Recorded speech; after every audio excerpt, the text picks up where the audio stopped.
Hello friend, my YouTube channel study with Barman में आप सबका स्वागत है। फ्रेंड, आप सब कैसे हैं? उम्मीद करते हैं कि बहुत अच्छे होंगे। फ्रेंड, आज हम बात करेंगे इंडियन इकोनॉमिक से, यानी भारतीय अर्थव्यवस्था से क्वेश्चन लिए हुए हैं। क्वेश्चन स्टार्ट करने से पहले आप सबसे रिक्वेस्ट है चैनल को सब्सक्राइब कर दें और वीडियो को एक लाइक कर दें और अधिक से अधिक शेयर करें ताकि अन्य लोग भी इसका लाभ ले सकें, यानी पढ़ सकें, हमारे चैनल से जुड़ सकें। आज का हमारा पहला क्वेश्चन है, हरित क्रांति आंदोलन कब से कब तक चला? आपको बताना है कि हरित क्रांति आंदोलन कब से कब तक चला। ऑप्शन है 1965, 1965 से 1970, ऑप्शन बी 1965 से 1980, ऑप्शन सी 1967 से 1978 तक, 1967 से 1990 तक। आपको बताना इसका राइट आंसर क्या होगा, यानी हरित क्रांति का आंदोलन जो है वो कब से कब तक चला। तो इसका राइट आंसर है ऑप्शन डी, यानी 1967 से 1990 तक चला आपका हरित क्रांति आंदोलन। हमारा अगला क्वेश्चन है,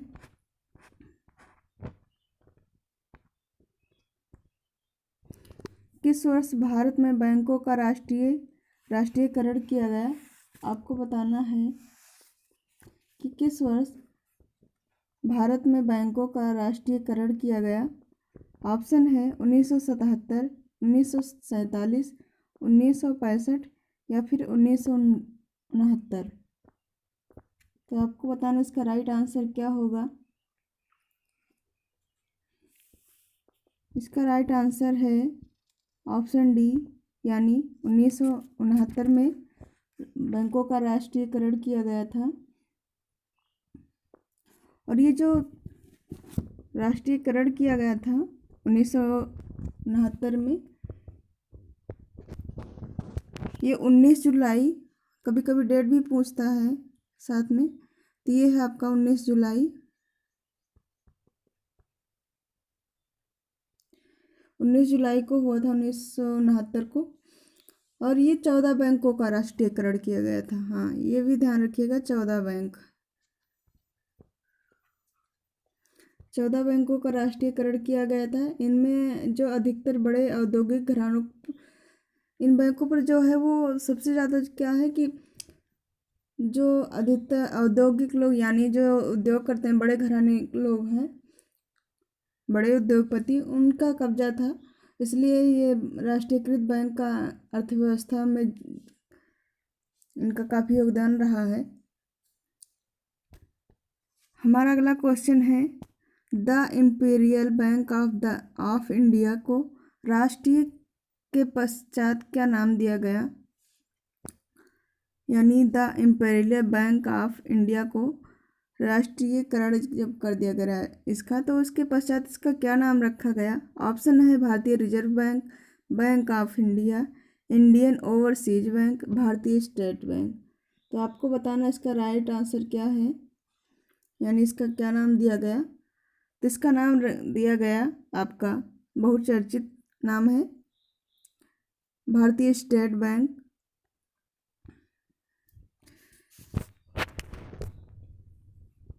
जिसे आप SBI के नाम से भी जानते हैं।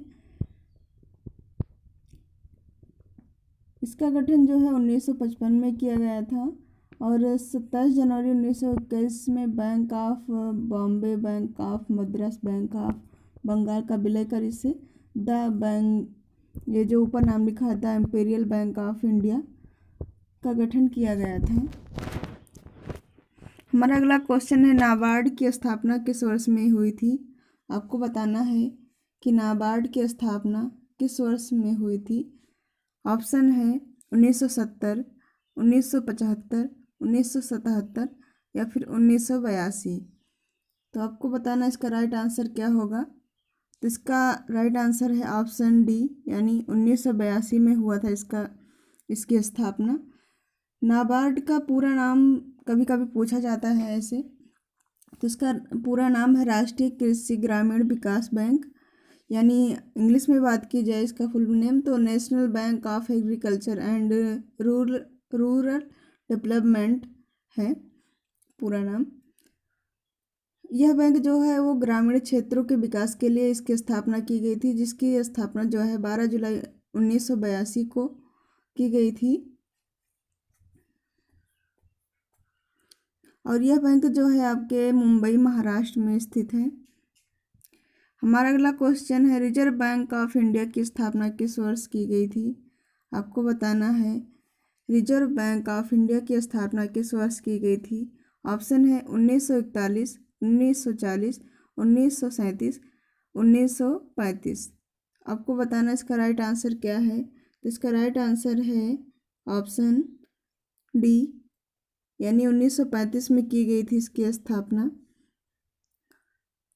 1 अप्रैल 1935 में की गई थी। पहले जो है इसका या मूलतः इसकी स्थापना जो वो कोलकाता में की गई थी, लेकिन 1937 में इसका मुख्यालय स्थानांतरित कर दिया गया और ये मुंबई में कर दिया गया। जो 1949 में इसका राष्ट्रीयकरण भी कर दिया गया था। हमारा अगला क्वेश्चन है क्वेश्चन नंबर 6, केंद्र सरकार की आय का सबसे बड़ा हिस्सा कहाँ से प्राप्त होता है? आपको बताना है कि केंद्र सरकार की जो आय है उसका सबसे बड़ा हिस्सा कहाँ से प्राप्त होता है। ऑप्शन है सीमा शुल्क, बिक्री शुल्क, यहाँ भी शुल्क रहेगा, आयकर या उत्पादक शुल्क। आपको बताना इसका राइट आंसर क्या है, यानी ऑप्शन डी राइट आंसर। उत्पादक शुल्क के द्वारा केंद्र सरकार को आय का सबसे बड़ा हिस्सा प्राप्त होता है। जो उत्पादक शुल्क मिलता है। हमारा अगला क्वेश्चन है, सकल घरेलू बचत में कौन प्रमुख योगदान करता है? आपको बताना है कि जो सकल घरेलू उत्पाद होता है, योगदानकर्ता कौन है? सकल घरेलू बचत में कौन प्रमुख योगदान करता है? तो इसका राइट आंसर आपको बताना है। आइए ऑप्शन देखते हैं। इसका ऑप्शन क्या है? सरकारी संगठन, निजी क्षेत्र कंपनियां, असंगठित क्षेत्र, परिवार। तो इसका राइट आंसर है ऑप्शन डी, यानी परिवार जो है योगदान करता है सकल घरेलू बचत में। या आपका परिवार ही सबसे ज़्यादा योगदान करता है। हमारा अगला क्वेश्चन है, किसान क्रेडिट कार्ड योजना किस वर्ष लागू की गई थी? ये क्वेश्चन बहुत बार पूछा जाता है। ऑप्शन है 1995 से 96, 1998 से 99, 2000 से 2001 या फिर आपको 2004 से 2005। तो आपको बताना इसका राइट आंसर क्या होगा, यानी जो आपका किसान क्रेडिट कार्ड योजना है वो किस वर्ष शुरू की गई थी।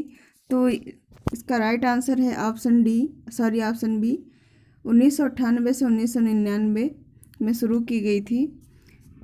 हमारा अगला क्वेश्चन है, विशेष कृषि क्षेत्र स्थापित करने वाला पहला भारतीय राज्य कौन है? ऑप्शन है तमिलनाडु, पंजाब, उत्तराखंड, गुजरात। इसका राइट आंसर है ऑप्शन सी, यानी उत्तराखंड है।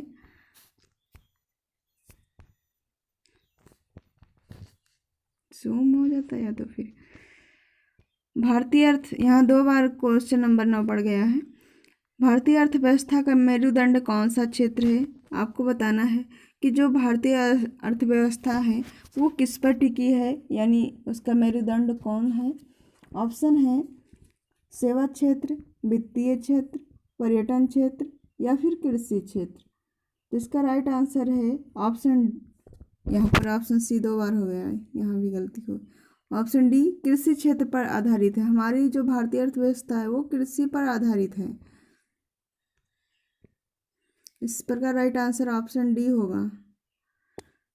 हमारा अगला क्वेश्चन है क्वेश्चन नंबर 10, निम्न में से कौन सा भारतीय अर्थव्यवस्था का प्राथमिक क्षेत्र है?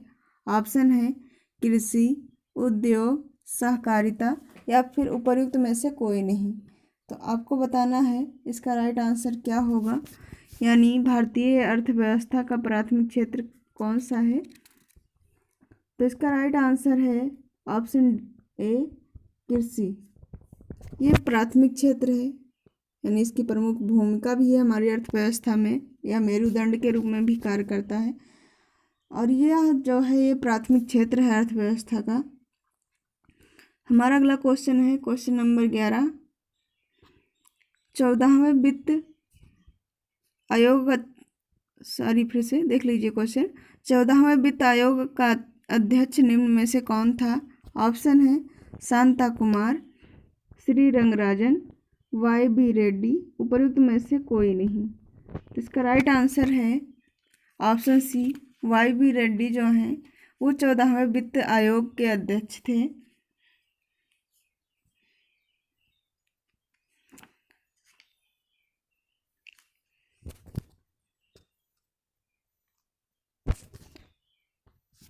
और इनका कार्यकाल जो है वो 2015 से 2020 तक था।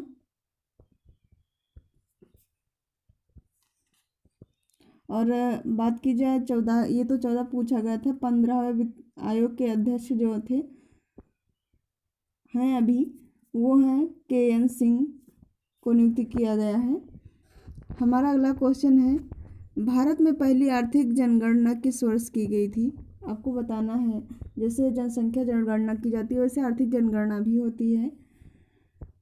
ऑप्शन है 1977, 1975, 1980, 1965। तो भारत की आर्थिक जनगणना जो है वो प्रथम जनगणना जो है 1977 में की गई थी, यानी ऑप्शन ए राइट आंसर। हमारा अगला क्वेश्चन है कब भारत सरकार ने किसानों को यूरिया सब्सिडी बढ़ाकर 2020 तक कर दी। ऑप्शन है 2017, 2016, 2015 या फिर 2018। इसका राइट आंसर है ऑप्शन डी, यानी 2018 में, यानी 2 वर्ष के लिए बढ़ा दिया गया था। हमारा अगला क्वेश्चन है भारत और ये है, यहाँ पर और नहीं होगा, भारत द्वारा रहेगा। भारत द्वारा निर्यात की जाने वाली शीर्ष 5 वस्तुओं में से कौन से 2 कृषि उत्पाद हैं। ऑप्शन है गेहूं और चावल, मक्का और चावल, चावल और चीनी, गेहूं और चीनी।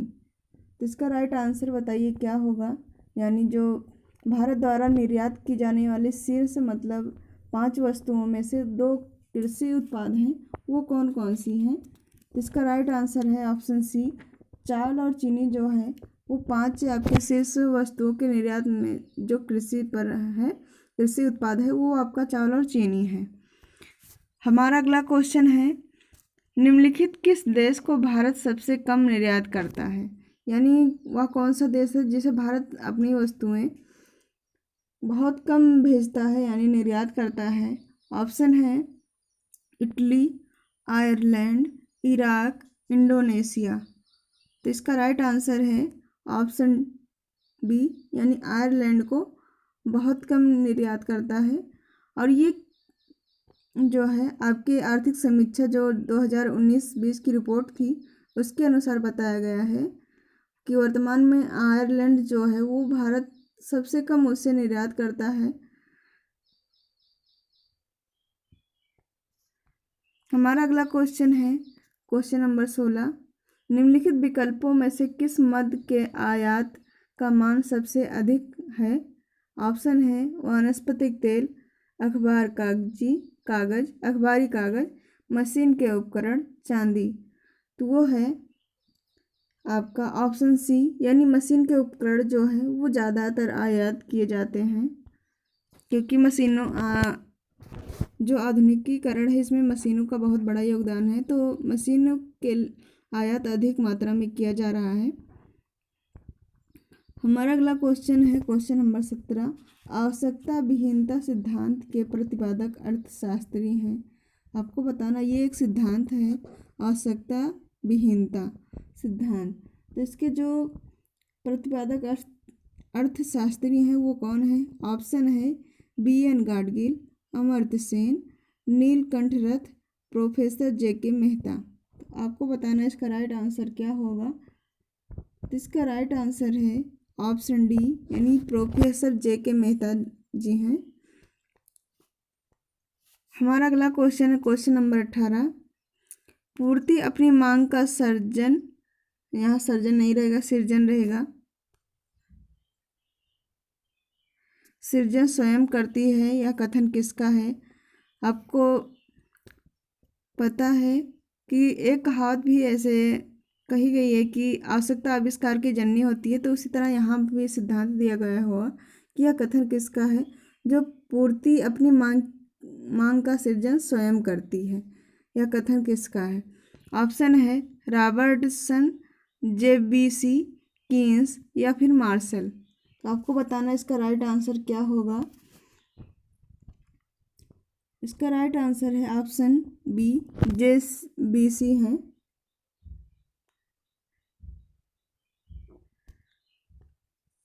हमारा अगला क्वेश्चन क्वेश्चन नंबर 19। भारत में निम्नलिखित उद्योगों में से किस उद्योग में सार्वजनिक क्षेत्र में सबसे अधिक पूंजी निवेश हुआ है? ऑप्शन है उर्वरक उद्योग, लौह इस्पात उद्योग, दवा रसायन उद्योग, रंग रोगन उद्योग। तो इसका राइट आंसर है लौह इस्पात उद्योग, यानी ये option B right answer.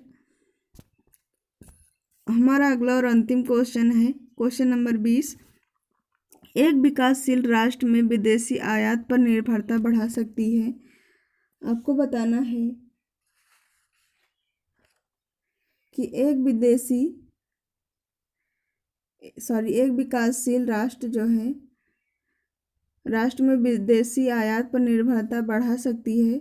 Option है कार्बन पदचिह्न, राष्ट्रीय आय, निर्यात या फिर बेरोजगारी। तो इसका राइट आंसर है ऑप्शन डी, बेरोजगारी। इस प्रकार हमारा आज का 20 क्वेश्चन कंप्लीट हुआ।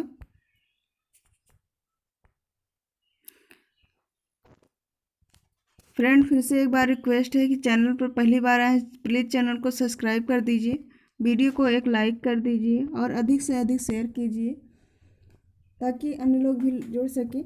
और आप जितना जल्दी इसे संख्या और बढ़ा देंगे सब्सक्राइबर की, उतना ही जल्दी हम आपको लाइव क्लास भी देंगे। थोड़ा अभी कम है, कुछ प्रॉब्लम्स है, तो जो यूट्यूब की तरफ से क्राइटेरिया है वो अभी कंप्लीट नहीं हो पाई है। तो आप सबसे रिक्वेस्ट है कि सब्सक्राइबर बढ़ाइए ताकि हम जल्द से जल्द आपका लाइव क्लास ला सकें। मिलते हैं नेक्स्ट वीडियो में, तब तक के लिए धन्यवाद।